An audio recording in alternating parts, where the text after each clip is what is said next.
ایک روز حضرت صلی اللہ علیہ وسلم بیت اللہ میں نماز پڑھ رہے تھے کہ عقبہ بن ابی معیط آیا اور آتے ہی اپنی چادر اتار کر رسول اللہ صلی اللہ علیہ وسلم کے گلے مبارک میں ڈال دی اور پیچ در پیچ دینے شروع کر دیے۔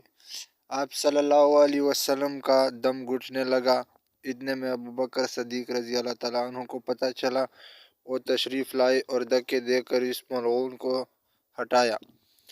کفار نے آپ کو طرح طرح کی تکلیفوں میں جسم اطہر پر نجاستیں ڈالی، کبھی گلے میں پندہ ڈال کر کھینچا، گھر کے دروازے کے سامنے کانٹے بچھائے تاکہ صبح سویرے نکلے تو کوئی کانٹا پاؤں میں چبھے، گالیاں دی، قتل کے منصوبے بنائے، جسم اطہر کو لہولہان کیا، قید میں رکھا۔ آپ صلی اللہ علیہ وسلم کے صحن میں پکے ہوئے کھانے پر غلاظتیں پھینکی، آپ کی شان میں اس قدر گستاخیاں کی کہ آپ کی پناہ بھی پاگل کہا، کبھی جادوگر نعوذ باللہ، کبھی شاعر۔ ابو لہب نے ایک مجلس میں یہاں تک کہہ دیا کہ محمد صلی اللہ علیہ وسلم تیرے ہاتھ مبارک ٹوٹ جائے، نعوذ باللہ۔ قارئین، سرور کائنات محمد صلی اللہ علیہ وسلم کس قدر سختیاں کی گئی، صرف اور صرف دین کی بنیاد پر۔ اللہ تعالیٰ کا لاکھ لاکھ درود و سلام ہو آپ پر۔ ان کفار پر اللہ کے فرشتوں کی اور تمام انسانوں کی لعنت ہو جنہوں نے آپ کو پریشان کیا، آمین یا رب العالمین۔ میری بیٹی رو نہیں، اللہ تیرے باپ کا حامی ہے۔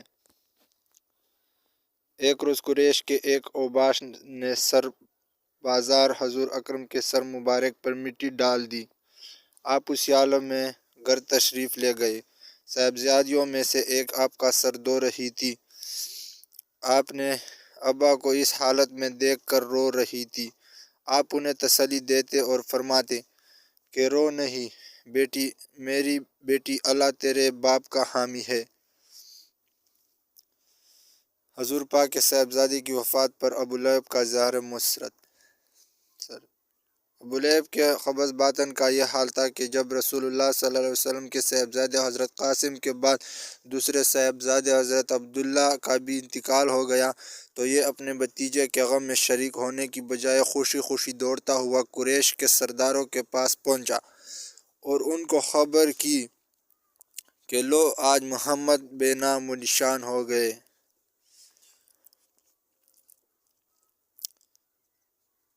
حضور کی صاحبزادیوں ابو لہب کے بیٹوں کا طلاق دینا۔ نبوت سے پہلے حضور نبی اکرم صلی اللہ علیہ وسلم کی دو صاحبزادیاں ابو لہب کے دو بیٹوں عتبہ اور عتیہ سے بیاہی ہوئی تھی۔ نبوت کے بعد جب حضور اکرم صلی اللہ علیہ وسلم نے اسلام کی دعوت دینا شروع کی تو اس شخص نے اپنے دونوں بیٹوں سے کہا، میرے لیے تم سے ملنا حرام ہے اگر تم حضور کی بیٹیوں کو طلاق نہ دے دو۔ چنانچہ دونوں نے طلاق دی، اور عتیہ تو جہالت میں اس قدر آگے بڑھ گیا تھا کہ ایک روز حضور صلی اللہ علیہ وسلم کے سامنے آ کر اس نے کہا، من النجم اذا ہوا اور کا انکار کیا کرتا ہوں، اور یہ کہہ کر اس نے حضور کی طرف تھوکا جو آپ پر نہیں پڑا۔ دشمن رسول صلی اللہ علیہ وسلم کی ہلاکت۔ حضور صلی اللہ علیہ وسلم نے فرمایا، خدایا اس پر اپنے کتوں میں سے ایک کتے کو مسلط کر دے۔ اس کے بعد عتیہ اپنے باپ کے ساتھ شام کے سفر پر روانہ ہو گیا۔ دوران سفر میں ایک ایسی جگہ قافلے نے پڑاؤ کیا جہاں مقامی لوگوں نے بتایا کہ راتوں درندے آتے ہیں۔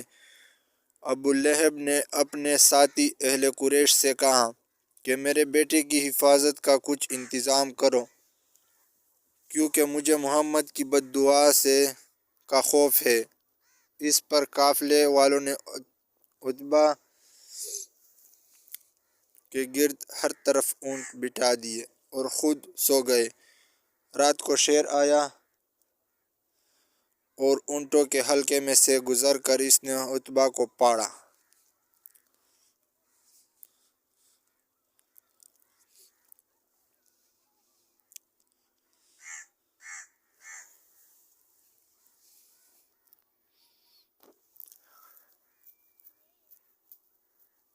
ابن اسحاق کا بیان ہے کہ ایک دفعہ عراش کا ایک شخص کچھ اونٹ لے کر مکہ آیا۔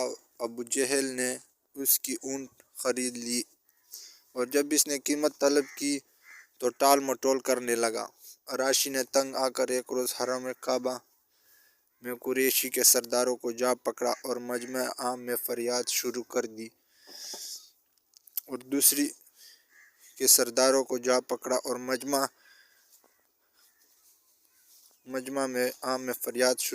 دوسری طرح حرم کے ایک گوشے میں نبی کریم صلی اللہ علیہ وسلم تشریف فرما تھے۔ سرداران قریش نے اس شخص سے کہا، ہم کچھ نہیں کر سکتے، دیکھو وہ صاحب جو اس کونے میں بیٹھے ہیں، ان سے جا کر کہو، وہ تم کو تمہارا روپیہ دلوا دیں گے۔ عراشی حضور صلی اللہ علیہ وسلم کی طرف چلا اور قریشی کے سرداران نے آپس میں کہا، آج لطف آئے گا۔ عراشی نے جا کر نبی صلی اللہ علیہ وسلم سے اپنی شکایت بیان کی۔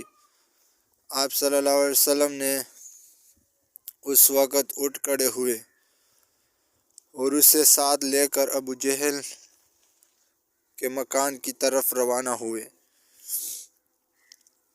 سرداروں نے پیچھے ایک آدمی لگا دیا کہ کچھ گزرے اس کی خبر لا کر دے۔ حضور صلی اللہ علیہ وسلم سیدھے ابو جہل کے دروازے پر پہنچے اور کنڈی کھٹکھٹائی۔ اس نے پوچھا، کون؟ آپ صلی اللہ علیہ وسلم نے جواب دیا، محمد صلی اللہ علیہ وسلم۔ وہ حیران ہو کر باہر نکل آیا۔ آپ صلی اللہ علیہ وسلم نے اس سے کہا، اس شخص کا حق ادا کرو۔ اس نے کوئی چون و چراند کی سیدھا اندر گیا اور اس کے اونٹوں کی قیمت لا کر اس کے ہاتھ میں دے دی۔ قریش کا مخبر بحال دیکھ کر حرم کی طرف دوڑا اور سرداروں کو سارا ماجرا سنا دیا اور کہنے لگا کہ واللہ آج وہ عجیب معاملہ دیکھا ہے جو بھی نہ دیکھا تھا۔ ابو جہل جب نکلا تو محمد صلی اللہ علیہ وسلم کو دیکھتے ہی اس کا رنگ افق ہو گیا، اور جب محمد صلی اللہ علیہ وسلم نے اس سے کہا کہ اس کا حق ادا کر دے تو یہ معلوم ہوتا تھا کہ جیسے اس کے جسم میں جان ہی نہیں ہے۔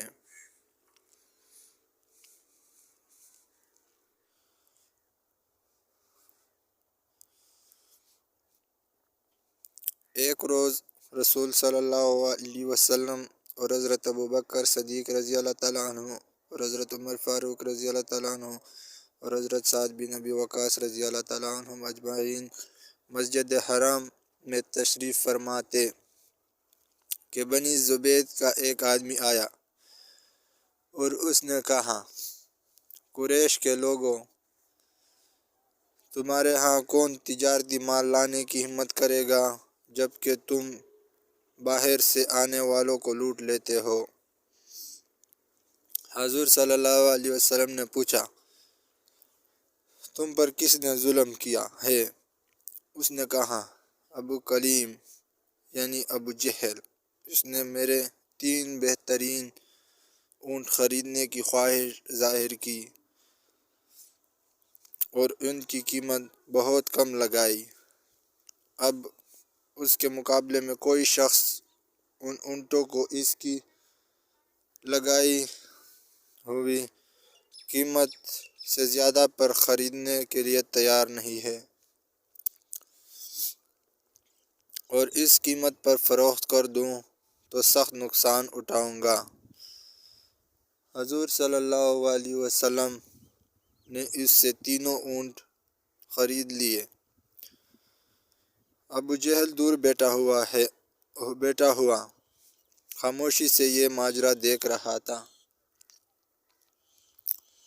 حضور صلی اللہ علیہ وسلم اس کے پاس تشریف لے گئے اور فرمایا، خبردار، جو تم نے پیر کسی کے ساتھ ایسی حرکت کی جو اس غریب بدو کے ساتھ کی ہے، ورنہ میں بری طرح پیش آؤں گا۔ مشرکین جو وہاں موجود تھے ابو جہل کو شرم دلانے لگے کہ تم نے محمد صلی اللہ علیہ وسلم کے سامنے ایسی کمزوری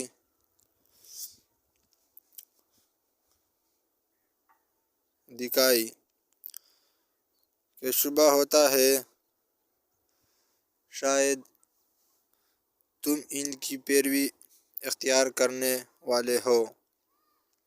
اس نے کہا بخدا میں ان کی بھی پیروی نہ کروں گا، مگر میں نے دیکھا کہ ان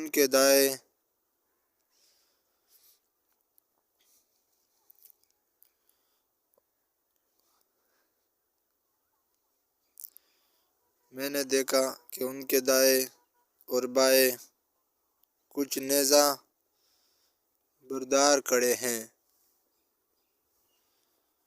اور میں ڈرا کہ میں نے محمد صلی اللہ علیہ وسلم کے حکم کی ذرا بھی سرتابی کی تو وہ مجھ پر ٹوٹ پڑیں گے۔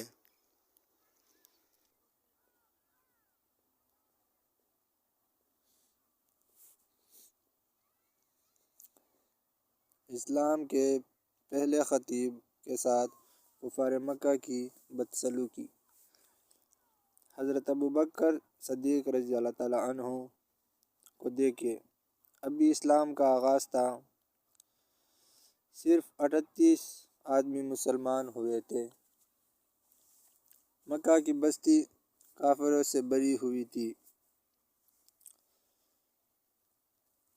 حضرت ابوبکر صدیق رضی اللہ تعالیٰ عنہ حضور صلی اللہ علیہ وسلم کی محبت سے سرشار تھے۔ حضور صلی اللہ علیہ وسلم سے التجا کی کہ مجھے اجازت دیجیے کہ میں لوگوں کو اعلانیہ آپ کی رسالت کی اطلاع دوں اور آپ سے فیض یاب ہونے کی دعوت دوں۔ آپ نے فرمایا اے ابوبکر، ابھی ذرا صبر سے کام لو، ابھی ہم تعداد میں کم ہیں۔ حضرت ابوبکر صدیق رضی اللہ تعالیٰ عنہ پر غلبہ حال طاری تھا۔ انہوں نے پھر اصرار کیا، حتیٰ کہ حضور صلی اللہ علیہ وسلم نے اجازت دے دی۔ حضرت ابوبکر صدیق رضی اللہ تعالیٰ عنہ نے بے خوف و خطر لوگوں کو اللہ اور اس کے رسول صلی اللہ علیہ وسلم کی طرف دعوت دی۔ حافظ ابن کثیر رحمۃ اللہ علیہ لکھتے ہیں، حضور صلی اللہ علیہ وسلم کی بحیثیت کے بعد حضرت ابوبکر صدیق رضی اللہ تعالیٰ عنہ پہلے خطیب ہیں جنہوں نے لوگوں کو اللہ اور اس کے رسول صلی اللہ علیہ وسلم کی طرف بلایا۔ مشرکین مکہ آپ پر ٹوٹ پڑے، آپ کو سخت پیا اور روندہ۔ عتبہ بن ربیعہ نے آپ کے چہرے پر بے تحاشا تھپڑ مارے۔ آپ قبیلہ بنو میم سے تھے۔ آپ کے قبیلے کے لوگوں کو خبر ہوئی تو وہ دوڑے ہوئے آئے، مشرکین سے انہیں بچھڑ کران کے گھر چھوڑ آئے۔ حضرت ابوبکر صدیق رضی اللہ تعالیٰ عنہ بے ہوش تھے اور لوگوں کا خیال تھا کہ وہ جان بھر نہ ہو سکیں گے۔ وہ دن بھر بے ہوش رہے۔ جب شام ہوئی تو آپ کو ہوش آیا اور آپ کے والدہ بوقافہ اور آپ کے قبیلے کے لوگ آپ کے پاس کھڑے تھے۔ ہوش آتے ہی پہلی بات انہوں نے یہ کہی کہ رسول اللہ صلی اللہ علیہ وسلم کہاں ہیں اور کس حال میں۔ ان کے قبیلے کے لوگ سخت برہم ہوئے اور انہیں ملامت کی کہ جس کی وجہ سے یہ ذلت اور رسوائی تمہیں اٹھانی پڑی اور یہ مار پیٹ تمہیں برداشت کرنی پڑی، ہوش میں آتے ہی تم پھر اس کا حال پوچھتے ہو۔ ان عقل کے اندھوں کو کیا خبر تھی کہ ان کی خاطر سختیاں جھیلنے میں جو لذت ہے وہ دنیا داروں کو پھولوں کی پیچ اور بستر کتاب پر بھی حاصل نہیں ہوتی۔ ان کے قبیلے کے لوگ مایوس ہو کر اپنے گھروں کو لوٹ گئے اور ان کی ماں ام الخیر سے کہے گئے کہ جب تم محمد صلی اللہ علیہ وسلم کی محبت سے یہ باز نہ آ جائے اس کا بائیکاٹ کرو اور اسے کھانے پینے کو کچھ نہ دو۔ ماں کی ممتا تھی، جی بھرایا کھانا نہ کے سامنے رکھ دیا اور کہا کہ دن بھر کے بھوکے ہو کچھ کھا لو۔ حضرت ابوبکر صدیق نے کہا ماں اللہ کی قسم میں کھانا نہیں چکھوں گا اور پانی کا گھونٹ نہیں پیوں گا جب تک حضور صلی اللہ علیہ وسلم کی زیارت نہ کروں۔ حضرت عمر رضی اللہ عنہ کی بہن ام جمیل آ گئی اور بتایا کہ حضور صلی اللہ علیہ وسلم بخیریت بیت ہیں اور دارالارقم میں تشریف فرما ہیں۔ حضرت ابوبکر صدیق غمزدوں سے چور تھے اور چلنے کے قابل نہ تھے، اپنی ماں کا سہارا لیے بارگاہ رسالت میں حاضر ہوئے۔ حضور صلی اللہ علیہ وسلم ان پر جھک پڑے اور انہیں چوما۔ حضور صلی اللہ علیہ وسلم پر سخت گریہ طاری تھا۔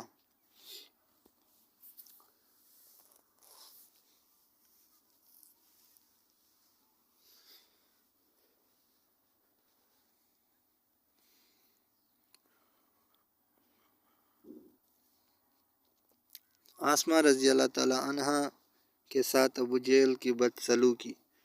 ہجرت کی رات جب حضرت صلی اللہ علیہ وسلم حضرت علی رضی اللہ تعالیٰ عنہ کو اپنے بستر پر سلا گئے، صبح ہوئی تو حضرت علی رضی اللہ تعالیٰ عنہ حسب معمول نیند میں بیدار ہوئے۔ قریش نے قریب جا کر انہیں پہچانا، پوچھا محمد صلی اللہ علیہ وسلم کہاں ہیں؟ حضرت علی رضی اللہ تعالیٰ عنہ نے جواب دیا مجھے کیا خبر، میرا پھیرا تھا، تم لوگوں نے انہیں نکل جانے دیا اور وہ نکل گئے۔ قریش غصہ اور ندامت سے حضرت علی رضی اللہ تعالیٰ عنہ پر برس پڑے، ان کو مارا اور خانہ کعبہ تک پکڑ لائے اور تھوڑی دیر تک جلوس بیجا میں رکھا، آخر چھوڑ دیا۔ اب وہ ابوبکر صدیق رضی اللہ تعالیٰ عنہ کے گھر آئے، دروازہ کھٹکھٹایا۔ آسمہ رضی اللہ تعالیٰ عنہ بنت ابوبکر صدیق رضی اللہ تعالیٰ عنہ باہر نکلی۔ ابو جہل نے لعین نے پوچھا لڑکی تیرا باپ کہاں ہے؟ وہ بولی بخدا مجھے معلوم نہیں۔ بدزبان و درشت خو ابو جہل لعین نے ایسا تمانچہ مارا کہ آسمہ رضی اللہ تعالیٰ عنہ کے کان کی بالی نیچے گر گئی۔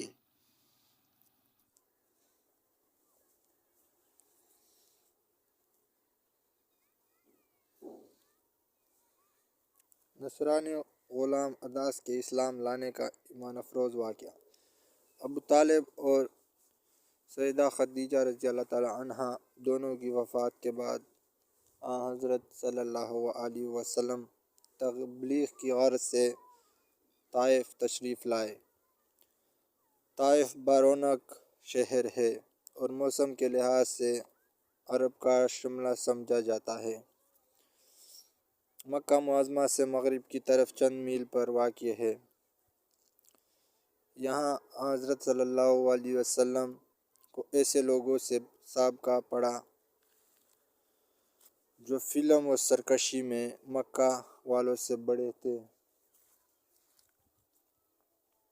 طائف کے بڑے بڑے چودھریوں نے شر کے ہچکوں کو ہچکا دیا،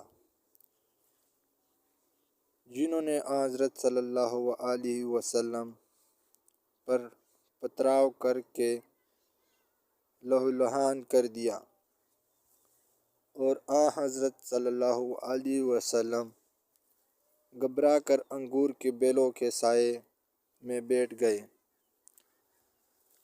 قریش مکہ بڑے چودھری رئیس کی زمینداری طائف میں تھی۔ یہاں کے دونوں بیٹے بربیہ کے دونوں بیٹے شیبہ اور عتبہ یہاں آئے ہوئے تھے۔ رسول صلی اللہ علیہ وسلم کو اس حال میں دیکھ کر انہیں ترس آ گیا اور اپنے عیسائی غلام عداس کے ذریعے پلیٹ میں انگور کے خوشے رکھ دیے۔ حضرت صلی اللہ علیہ وسلم نے بسم اللہ پڑھ کر تناول فرمایا، شروع کر دیا۔ بسم اللہ پر عداس کے تعجب کی کوئی حد نہ رہی۔ عرض کیا، اے صاحب، اس بستی کے رہنے والے تو میں کلم نہیں پڑھتے، خدا را مجھے اس کی حقیقت بتائے۔ رسول اللہ صلی اللہ علیہ وسلم نے فرمایا، تمہارا وطن کہاں ہے اور مذہب کیا ہے؟ عداس، میرا وطن نینوا ہے اور میں مزہ یا نصرانی ہوں۔ رسول اللہ صلی اللہ علیہ وسلم نے فرمایا، وہی نینوا جہاں ایک مرد صالح یونس بن متی پیدا ہوئے۔ یونس بن متی بھی اللہ کے رسول تھے۔ عداس نے فرمایا، یونس بن متی کو آپ نے کیسے جانا؟ رسول اللہ صلی اللہ علیہ وسلم نے فرمایا، یونس نبی میرے بھائی تھے، میں بھی نبی ہوں۔ رسول اللہ صلی اللہ علیہ وسلم کی زبان سے یہ کلمہ ابھی پوری طرح ادا نہ ہوا تھا کہ عداس نے سر سے پاؤں تک رسول اللہ صلی اللہ علیہ وسلم کے روئی کو بوسہ دیا۔ شیبہ یہ منظر دیکھ رہا تھا، اس سے رہا نہ گیا۔ غلام واپس لوٹا تو کہا، اے بد نصیب، تو اس شخص سے کس غضب کی عقیدت کا اظہار رکھ رہا تھا؟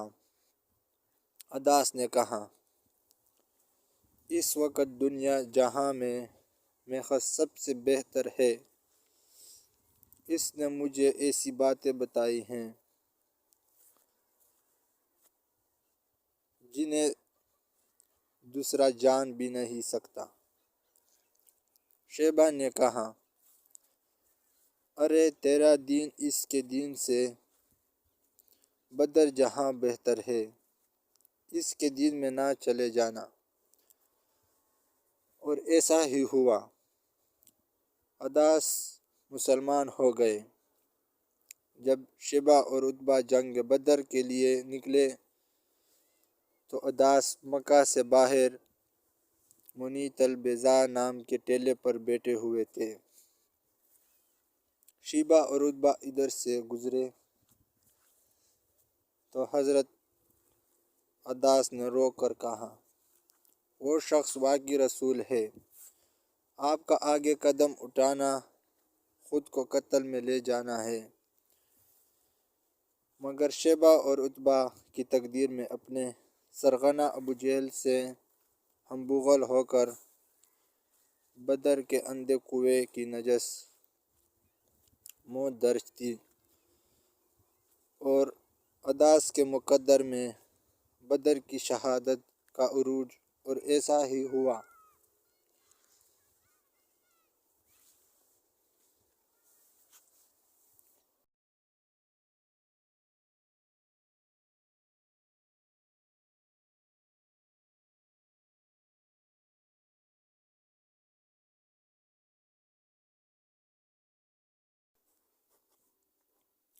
حضرت خباب رضی اللہ تعالیٰ عنہ بن ارت کا ایمان لانا۔ خباب رضی اللہ تعالیٰ عنہ بن ارت کے اسلام قبول کرنے کے زمانے میں اسلام اظہر مکہ میں ایسا شدید جرم تھا جس کی سزا میں مال و دولت، عزت و ناموس، ہر چیز سے ہاتھ دھونا پڑتا تھا، لیکن حضرت خباب رضی اللہ تعالیٰ عنہ نے اس کی مطلق پرواہ نہ کی اور یانگ دہل اپنے اسلام کا اظہار کیا۔ یہ غلام تھے، ان کا کوئی مددگار نہ تھا، اس لیے کفار نے ان کو مشقت ستم بنایا اور ان کو بڑی دردناک سزائیں دیتے تھے۔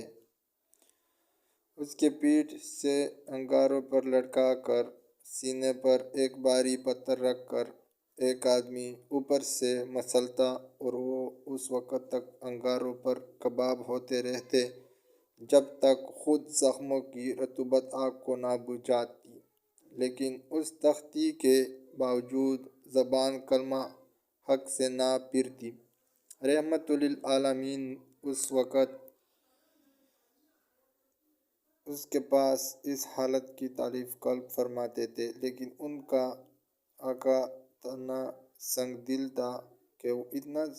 تھا کہ وہ ان کے لیے اتنا سہارا بنا برداشت کر سکا اور اس کی سزا میں لوہا آگ میں تپا کر اس سے ان کا سر داغا۔ انہوں نے حضرت صلی اللہ علیہ وسلم سے کہا کہ میرے لیے بارگاہ میں دعا فرمائے کہ وہ مجھ کو اس عذاب سے نجات دے۔ آپ صلی اللہ علیہ وسلم نے دعا فرمائی کہ اے اللہ، خباب کی مدد فرما۔ بارگاہ الہی میں دعا قبول ہوئی تو حضرت خباب رضی اللہ تعالیٰ عنہ کو اپنے سنگ دل آقا سے نجات ملی۔ ان مدتوں کے بعد حضرت عمر رضی اللہ تعالیٰ عنہ کو اپنی پیٹھ کھول کر دکھائی تو تپائے ہوئے سونے کی طرح سنگ دل قریش کے ظلم و ستم کا یہ سکہ آپ کی پیٹھ پر چمک رہا تھا۔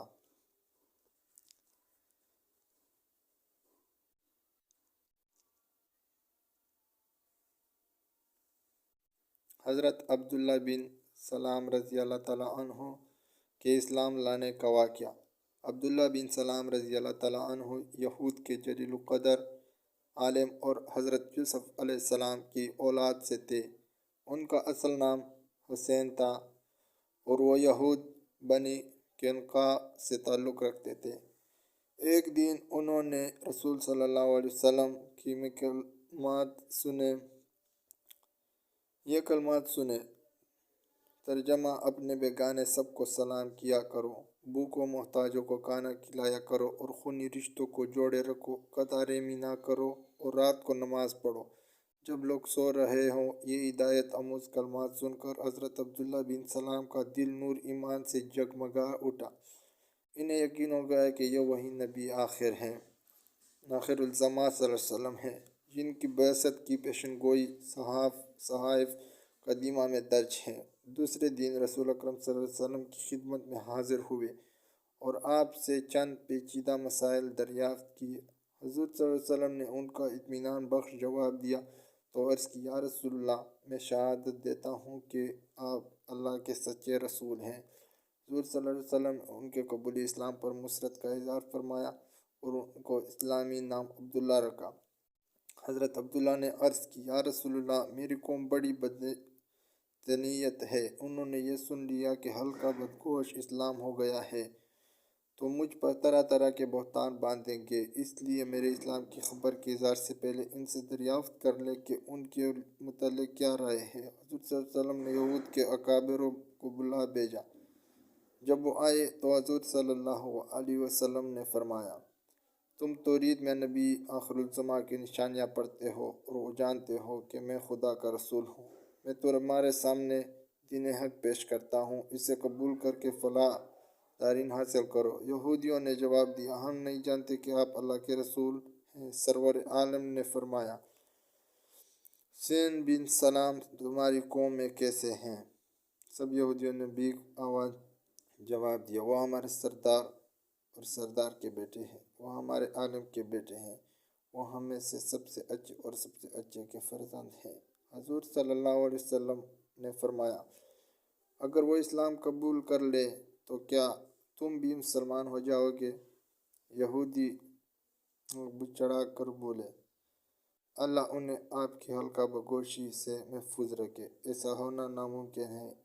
آپ حضور صلی اللہ علیہ وسلم نے حضرت عبداللہ بن سلام کو سامنے آنے کا حکم دیا۔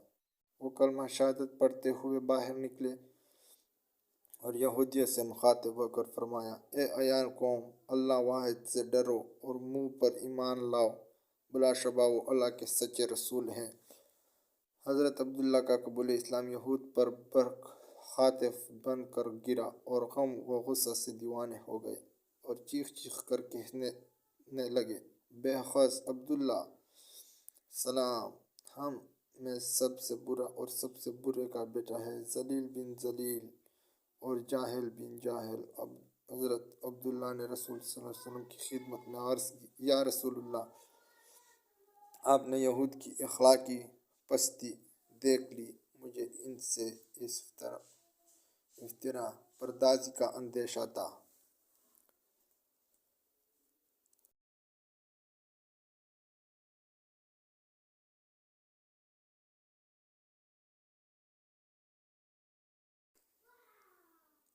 حضرت طفیل بن عمر ودوئی کے اسلام لانے کا واقعہ۔ حضرت طفیل بن عمر ودوئی مکہ میں آئے۔ یہ قبیلہ دو کے سردار تھے اور نواح یمن میں ان کے خاندان کی رئیسانہ حکومت تھی۔ طفیل بذات خود شاعر اور دانش مند شخص تھے۔ اہل مکہ نے آبادی سے باہر جا کر ان کا استقبال اور اعلیٰ پیمانے پر خدمت اور تواضع کی۔ طفیل کا اپنا بیان ہے کہ مجھے اہل مکہ نے یہ بھی بتایا کہ یہ شخص جو ہم میں سے نکلا ہے، اس سے ذرا بچنا، اس سے جادو آتا ہے، جادو سے باپ بیٹے، زن و شوہر، بھائی بھائی میں جدائی ڈال دیتا ہے، ہماری جمعیت کو پریشان اور ہمارے نام ابتر کر دیے ہیں۔